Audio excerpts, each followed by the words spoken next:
இனி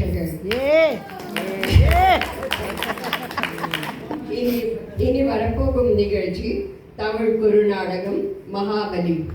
மகாபலி சக்கரவர்த்தியின் கதை எல்லோரும் அறிந்ததே.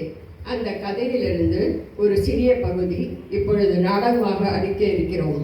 இந்த நாடகத்தில் ஏதாவது பிழை இருந்தால் அதை மன்னித்து ஏற்றுக்கொள்ளுமாறு வேண்டுகிறோம். நன்றி.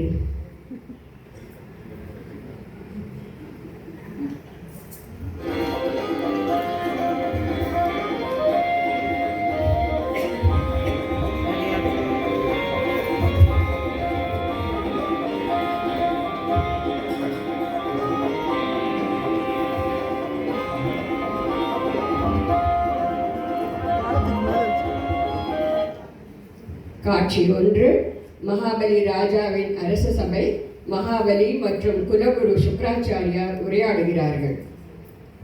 அரசே, உங்களின் புகழும் வெற்றியும் மென்மேலும் பரவட்டும். இதோடு நீங்கள் 99 யாகங்களை வெற்றிகரமாக முடித்துள்ளீர்கள். குலகுருவே, இவை அனைத்தும் உங்கள் அருளால் மட்டுமே சாத்தியமானது.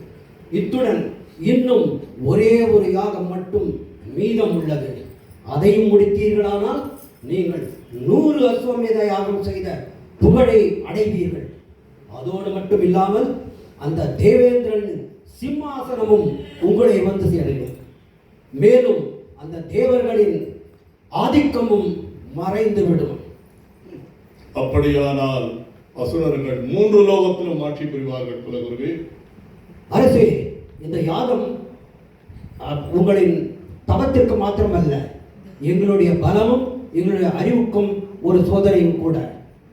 இந்த அசுரர்களின் குருவாகிய சுக்ராச்சாரியார நான் என்னுடைய புத்திசாலித்தனத்தால் இந்த 3 லோகங்களின் ராஜ்யத்தையும் அசுரர்களுக்கே பெற்றுத்தர முடியும். அதை அந்த தேவர்களுடைய குரு பிரகஸ்பதி காணத்தான் போகிறார். அந்த விஷ்ணு அமிர்த முந்தரத்தின் போது நம்மை ஏமாற்றினார். அதற்கு நாம் பழி வாங்குவோம். அவனுடைய மாயையும் வஞ்சகமும் நம்முடைய அசுர சக்தியை தடுக்க முடியாது. ஆமரசே, ஆகையால் நாம் சற்றும் தாமதிக்காமல் அந்த 100வது யாகத்தை உடனே செய்து முடிக்க வேண்டும். ஏனென்றால் அந்த தேவர்களின் குரு பிரகஸ்பதி ஏதாவது தடை செய்ய முற்படுவார். அப்படியே ஆகட்டும் குலகுருவே.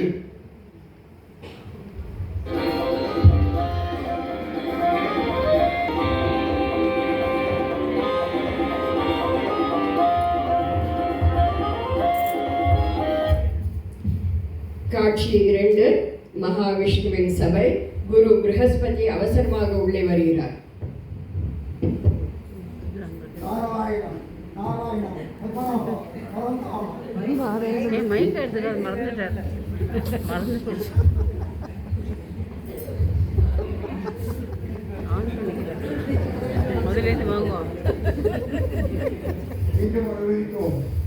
நாராயணா, பரந்தாமா, பத்மநாபா, தேவா விஷ்ணுவே, பிரகஸ்பதியே வாருங்கள்.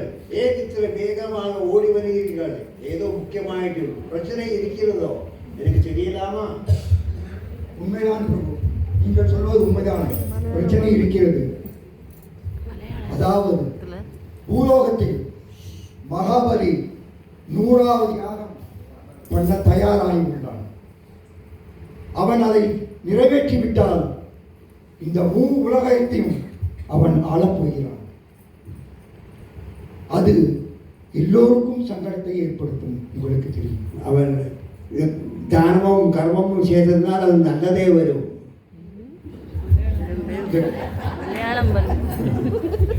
நீங்கள் சொல்வது உண்மைதான். யாகம் செய்தவர்கள் அனுபவிக்க வேண்டும். உங்களுக்கு பல மொழி தெரிந்தாலும் எனக்கு அது சுலபமாக புரிகிறது.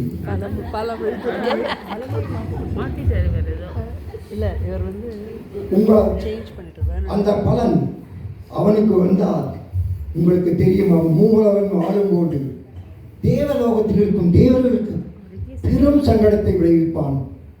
பிரபு, உங்களுக்கு தெரியாதது இல்லை. நீங்கள் தான் அந்த 100வது யாகம் செய்து தடைத்து வரும். நாராயண நாராயண நாராயண நாராயணன் சொல் நல்லதே நடக்க. போயிட்டு வாருங்கள்.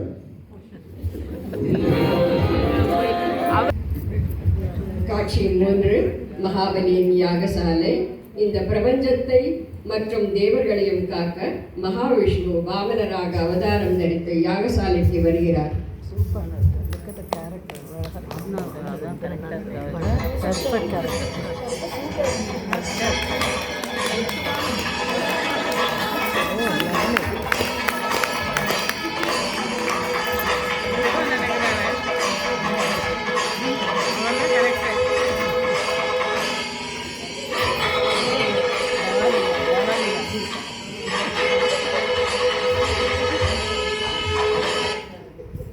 யார் நீங்கள்?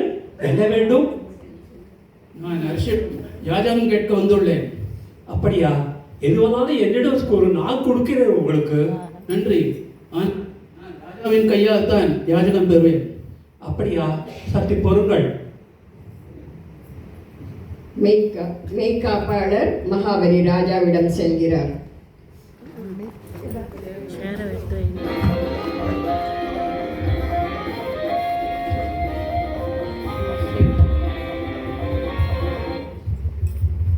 மகாராஜா வாழ்க. வாருங்கள் மெய்காப்பாளரே, என்ன விஷயம்? வாசலில் ஒரு பிராமண சிறுவன் யாசம் கேட்டு வந்திருக்கிறார். உங்களை பார்க்க வேண்டும் என்று சொல்கின்றான். மகாராஜா இப்பொழுது யாகத்திற்கான சங்கல்பம் செய்து கொண்டிருக்கிறார். அவரை யாரும் காண இயலாது. வேண்டுமென்றால் அந்த யாசகருக்கு என்ன வேண்டுமோ அதை நீங்களே கொடுத்து அனுப்புங்கள். மகாராஜா, நான் ஏற்கனவே உங்களுக்கு என்ன வேண்டும் என்று கேட்டேன். ஆனால் அவர் உங்கள் கையால் தான் வாங்குவேன் யாசகம் என்று சொன்னார்.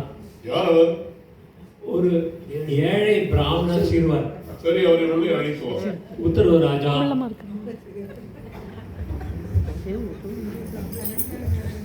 உங்களை ராஜா அழைக்கிறார். வாருங்கள் பாதகரே, நாங்கள் இப்பொழுது 100வது அஸ்வமேத யாகத்திற்கு நல்ல நேரம் குறித்துக் கொண்டிருக்கிறோம். இந்த ராஜ்யத்தில் யாரும் எதையும் கேட்காத போதுதான் நான் யாகம் செய்ய உரிமை பெற முடியும்.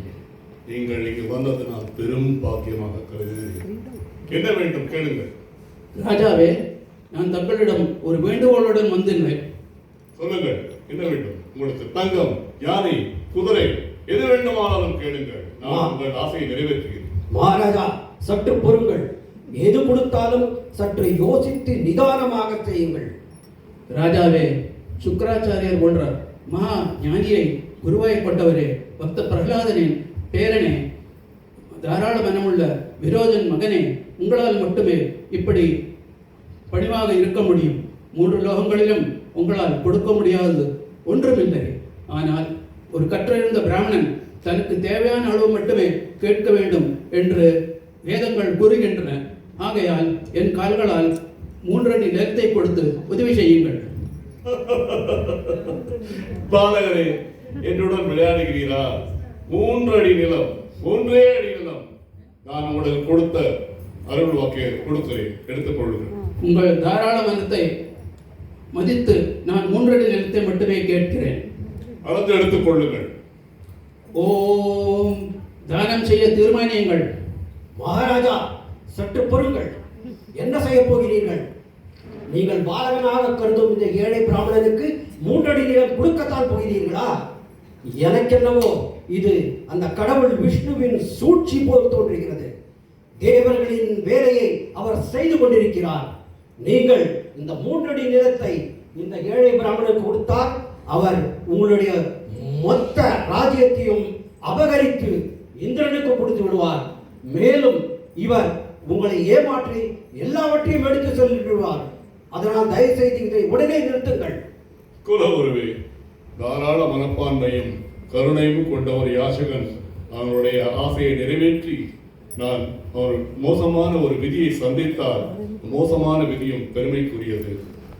அழிவே இல்லாத விஷ்ணு ஒரு பிராமணன் ரூபத்தில் வந்திருப்பது உண்மை என்றால் எனக்கு அதுக்கு பெருமைக்குரிய விஷயம்தானே. அந்த விஷ்ணுவே என்னுடன் வேண்டுகோளோடு வந்திருக்கிறார். ஆகையால் நான் 3 அடி நிலம் நிச்சயமாக தானம் செய்வேன். இல்லை என்றால் என் அசுர குலத்துக்கே பெரும் இழுக்கு. மூடரே, நான் என்ன சொல்லியும் என் கட்டளையை மீறுகிறாய். நான் உன்னை சபிக்கிறேன். நீ உன்னுடைய ராஜ்யம் எல்லாவற்றையும் இழக்க கற்பது. பக்த பிரகலாதனின் பேரனும் விரோச்சனின் மகனுமான நான் மகாபலி இந்த ஏழை பிராமணனுக்கு 3 அடி நிலம் தானம் செய்ய உறுதியளிக்கிறேன். 3 அடி நிலத்தை எடுத்துக் கொள்ளுங்கள். வாமனர் தன் குடையை போட்டுவிட்டு ஒரு பெரிய உருவமான திருவிக்கிரமராக வருகிறார்.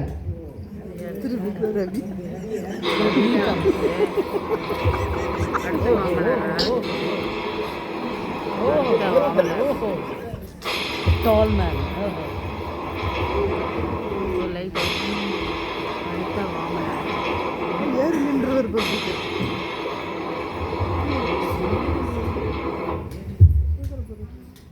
மகாபலியே, நான் அடியால் இந்த பூலோகத்தையும் மற்றொரு வான்லோகத்தையும் அளந்து விட்டேன். இப்போது உன்னிடம் கொடுப்பதற்கு உனது என்று சொல்லிக்கொள்ள ஒன்றுமில்லை. எனது 3வது அடியை நான் எங்கே வைப்பது? கடவுளே, மகாவிஷ்ணுவே, உங்கள் 3வது அடியை தலைமையில் வையுங்கள். மகாபலியே, உனது பேராசை காரணமாக நீ பாதாள லோகத்திற்கு செல்வாய். இருந்தாலும் நீ அசுராக இருந்தாலும் கூட இந்த மக்களுக்கும் இந்த தேசத்திற்கும் நல்லது செய்திருக்கிறாய். இந்த நாட்டையும் சுபிட்சமாக வைத்திருக்கிறாய். ஆகையால் உனக்கு ஒரு வரம் தருகிறேன், கேள்.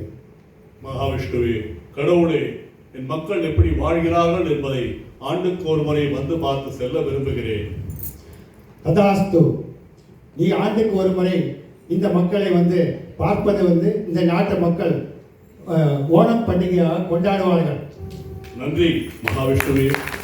நன்றி.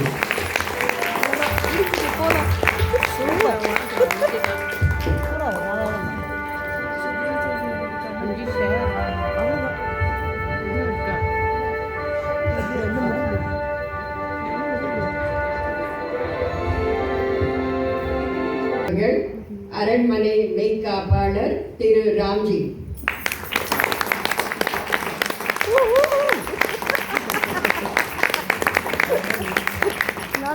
குலகுரு சுக்ராச்சாரியர் திரு சந்திரசேகர். மகாபலி சக்கரவர்த்தி திரு ஸ்ரீதர்.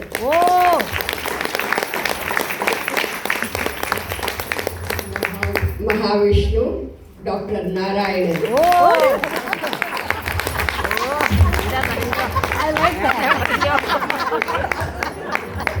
குரு பிரகஸ்பதி திரு ரவிநாத்.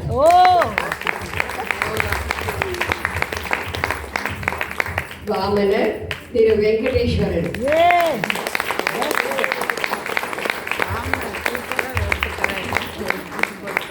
இந்த நாடகத்தின் டயலாக், டைரக்ஷன், மியூசிக் மற்றும் திருவிக்கிரமாக நடித்தவர் திரு ரவி. இந்த நாடகத்தின் திரைக்கு பின்னால் இருந்து ஒளி அளித்தவர் திருமதி மைதிலி. இந்த நாடகத்தை கண்டுகளித்த அனைத்து படைப்பாளர் நண்பர்களுக்கும் இந்த குழுவின் சார்பாக மிக்க நன்றி. மேலும் இந்த நாடகத்திற்கு உதவிய காஸ்டியூம்ஸ், ப்ராப்ஸ் எல்லாத்தையும் தயார் செய்து கொடுத்த அனைத்து நண்பர்களுக்கும் இந்த நாடக குழுவின் சார்பில் மிக்க நன்றி.